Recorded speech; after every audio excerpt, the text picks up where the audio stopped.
So here's a building that we're buying. We haven't exchanged yet, should be exchanging by the end of the month, all being well. Let's just go and have a walk through.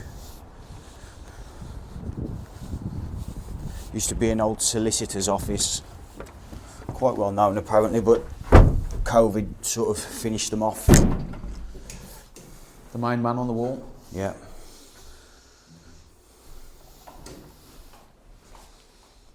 So obviously this would have been a reception area, I'm guessing. Nice big staircase, cellar down there. Let's have a quick walk down. Not much to see, to be honest. But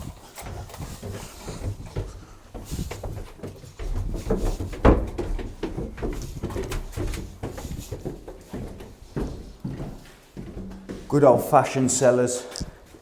Should be able to do something with this. We're considering putting a flat down here if we can get enough natural light, aren't we? Flat or some sort of a gym space, Yeah. working space. I've considered a creative type studio, you know, like podcasting, YouTubing, that type of thing. Yeah. But you got a light? If I'm not mistaken, this is about 60 odd square metres down here. Right. So it's a large space. Is that any good to you? If you see any ghosts, just run off.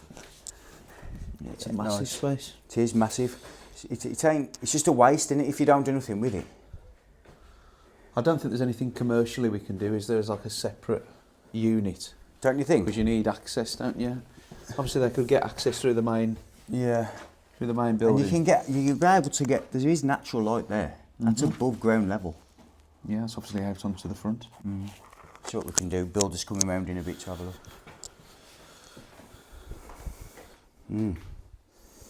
So that's the cellar.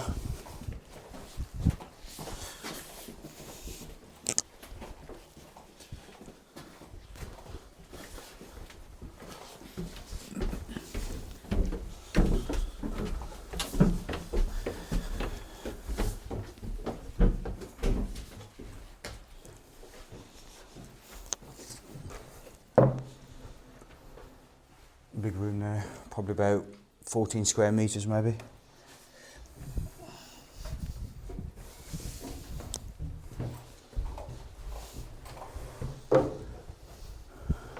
Room here as well.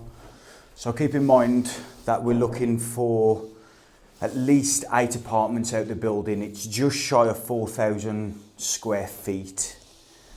But as you can see there, we've got quite a bit of outside space as well. I'm going to assume they want us to keep these windows. Yeah, these are the sorts of original features that you'd want to keep anyway. Yeah. But yeah, they'll stipulate that. Lovely Yeah. old cornice across the top as well. Yeah. Yeah, see. I think we're going to put a little courtyard out there as well for this flat, aren't we? Yeah.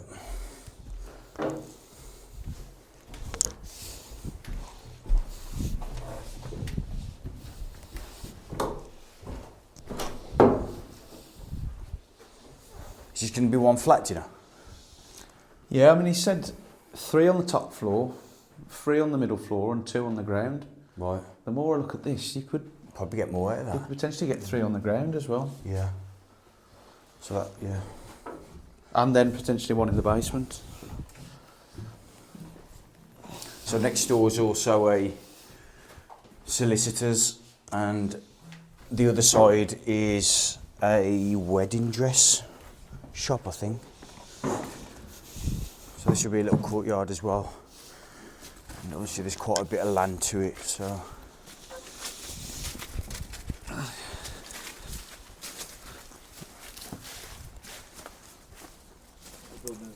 So this would form part of another courtyard for this back flat here as well. Yeah. And then on the first floor and the top floor, Yeah.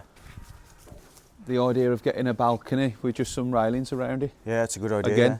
just giving. There's a couple of structural issues I think with it, but nothing, we're going to knock the place about anyway. It's nothing we haven't done before, and the builder's very experienced, so as you can see from that building there, it's quite a large thing. Great street as well. This is massive as well. Got a big garden. We thought, you know, we need to be in communications with the local council and the planners, but if there's an access to the rear, I mean, that building there is being done, so you can only imagine that there's an access somewhere, couldn't you? I've been right to the back, and there's a small little building within the back garden here, Right. and then quite a large wall that goes up. So I'm not sure whether we've got anything, unfortunately. Worth asking the question. Exactly. Yeah. What do people think we could use this for, other than a nice, outside space? Like a log cabin or something. Maybe. If you got separate access down the side here. You could rent it. That's what I'm saying. You could build something there, potentially. Something to think about. Little unit, commercial unit of some description, or a little office, or... Yeah. Let's go back in. Freezing.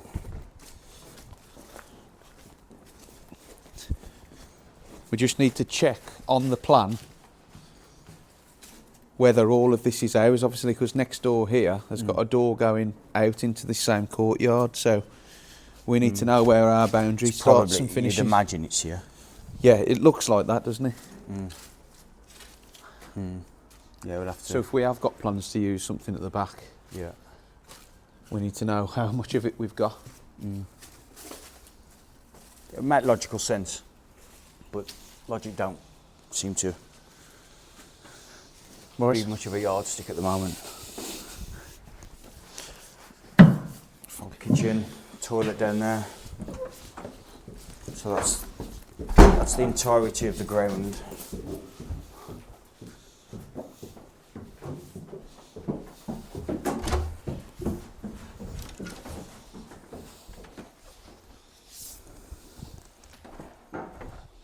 So the first floor.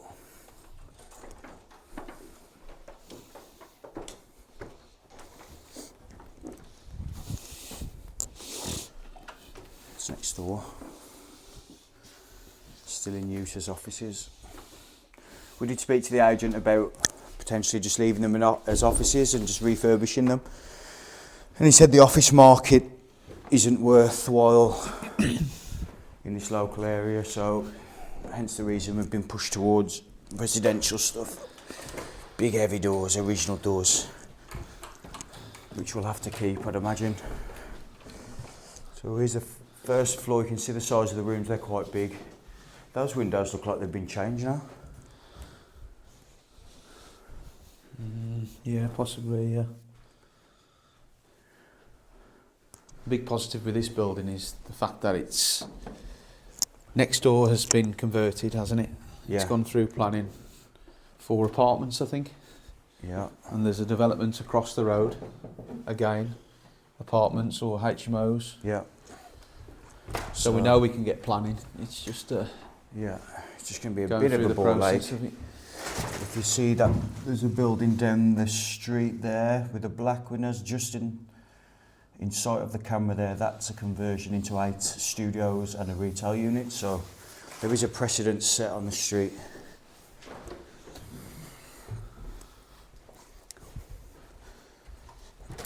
Just another big room here. It's lovely, isn't it, man? Yeah. This staircase is... These are the Class. type of buildings we like to get stuck into because you can be proud of the ownership of them. There's a lot of history to them. You can imagine 100 years ago people, working from here or living here, whatever it used to be, and that's why I like to own stuff like this. So up to the second floor. Nice big crack in the wall. Don't think that's a big issue, to be honest.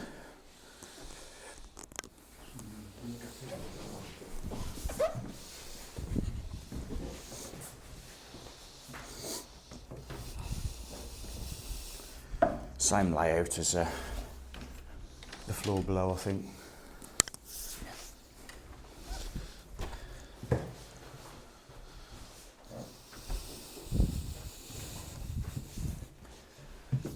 There's my coffee stash. However many cups of coffee I leave means how many times I've been to the building. Again, you could do the same as what we suggested at the other end of the building. A balcony out potentially here. Yeah, do you reckon It's a big planning will be happy with that? see why not. That's a door there. That black thing there. See?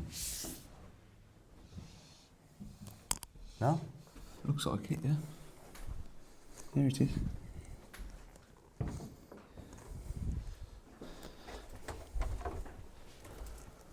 So this is where there may be, that's another room there. This is where there may be some structural issues along here. That's another room, I think, isn't it? Yes. That's the one we've just been in, yeah. Oh, yeah. So I don't think this has been utilised for decades, I'd say. Decades. There's a church there, if you see that. That's just been given planning permission. It's been converted. It's been converted into, is it a music venue? Yeah. Yeah, it's like you, similar to what you were describing downstairs in the basement, but within that old church building. Mm. So you'd like to think the councils are quite receptive. You'd like to think so, yeah. Yeah. I mean, when I spoke to the conservation officer last week, he did say churches are a different animal because there ain't much use you can do with them after they've finished operating as a church. So they are, weirdly, they are open to many different suggestions with churches. Good. Hence, that being quite a different one. So, as you can see there, that these cracks here, they're bangers, but we'll have... because the type of financing we use on these things and the investor money that we use, we don't have to be as stringent in the acquisition as we do when we come to refinance. All this will be done. That's if you were a naughty lad in the office, I think. Yeah. You got hung from there. Or some sex toy or something. And then, obviously, back in the day, there must have been a door there. You'd think so. And then they were chucked out. So where do these stairs lead? Did they lead anywhere? Yeah, to another door. Oh, is that that's to the floor below, not outside, isn't it? Yeah, probably. Right. So that's more or less the building, as I said, for just under 4,000 square feet. We're very confident we can get 8 apartments, all mortgageable, meaning over 37 square metres. But we're going to try and push for 9, and whether we utilise the basement, that's a conversation we need to have with the builder and the planning officers. But it's good to get these buildings, you know, back into use. Kidderminster's a nice town and can be, in my opinion at least, if we put a bit of money into it and invest a lot of capital into it, work closely with the councils, we can turn this place back into a thriving town centre. We've got quite a bit going on here at the moment, and this is just another one to add to that portfolio in Kidderminster. So I hope you enjoy that walk round. Goop, the good opinion of other people. I heard that saying by Peter Sage, who was a bit of a, what's the word, motivational type speaker or something like that, I suppose you'd call him. But it's a good saying. The good opinion of other people. And one of the things I see a lot of entrepreneurial type of people struggling with is how they perceive themselves to be viewed by other people. And usually other people who aren't going after the same thing as what they are. So it's pretty irrational to actually take on board what they're saying and their opinion, whether that's good or bad in reality. The most important thing, the thing of any real value, is that which is true. So if it's only a belief, that is all the conditioning and everything that's been put onto that person, and they've sort of distorted reality and fit it into their model of the world and then projected that onto you. That's all a belief is in reality. There's no value to them. Yes, you can sort of use them as pointers and directions and signal to iterate and make something better in your own life, but it doesn't make it true. It just makes it a pointer. So in this game, in the property investment game, I've seen people saying you shouldn't be doing this and you should be doing that, and this worked for me and therefore it will work for you. Let me tell you something, that's a load of bullshit. And that's the same for any entrepreneurial endeavour. You are your own personality, you've got your own character, and only you can figure out for yourself what works and what doesn't work for you. I've seen people make absolute fortunes, but I wouldn't do what they did, and it wouldn't work for me what they did. If you had an exact plan of what, I don't know, someone like Elon Musk, for example, did to get where he is, and you tried to implement it exactly the same way as he did, you wouldn't be able to do it. And that's because of infinite, countless numbers of factors, including character and personality, also including luck and serendipity. And if you don't incorporate all of this into one big cauldron of circumstances, you're never ever going to get to, you know, the answer of why. How has Elon Musk done this? Well, nobody knows, for example, how Elon Musk has done that. And anybody else for that matter, for the top or the bottom of the rung. So never compare yourself to other people. Never listen to what other people have to say unless you actively respect that person and they have been where you're heading. So for me, I try and spend my time with very successful people, either whether that's on the internet, in the ether, or whether that's actually face to face. And I only ever listen to those people who are worth financially, they're more wealthy than I am, who are more wise than I am. Otherwise, what on earth is the point? They're probably learning from you, which is fine. You know, if you're sort of giving wisdom to somebody else, that's fine, but don't take their advice and their belief systems as gospel, because it's probably their projections that they're just putting onto you, and that goes for the good and the bad.